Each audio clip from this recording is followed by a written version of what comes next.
Съм учителка Станкова Родна, праводеление, Основно училище Гоце Делчев, Пирава.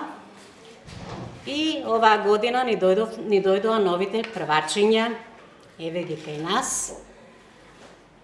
Новите учебници.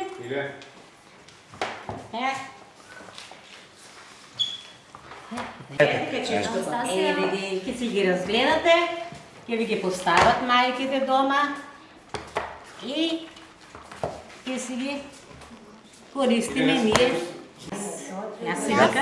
Јас се викам Анастасија.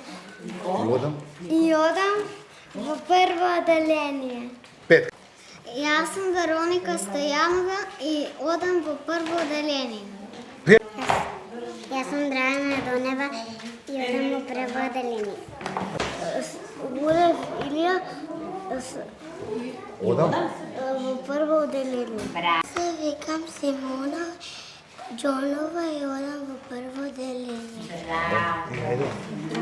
Јас сум Марија Јованова и одам во прво оделение. Вачено. Јас сум Ферихан Тахир, оделенски наставник од село Чалакли. Инаку работам во Основно општинско училиште Јосип Броз Тито, а сум вработена во подрачно училиште село Чалакли, намак Кемал. И оваа година ќе го водам прво оделение и во четврто оделение. Одам Kaan Ahmedov, Kaan Ahmedov, birinci sınıfa gidiyorum. birinci sınıfa gidiyorum. Ben öğrenci.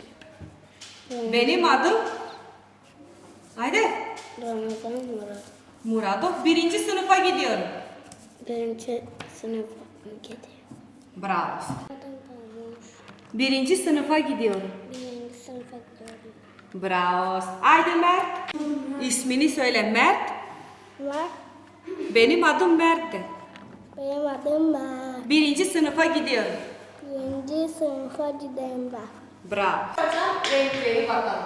Kim bilir renkleri? Ben bir soracağım bir renk. Siz söyleyeceksiniz. Hangi renk bu? Aynı var mı? Yuvarlak ya gene çember. Bravo. Haydi bakalım bu renk hangi renk?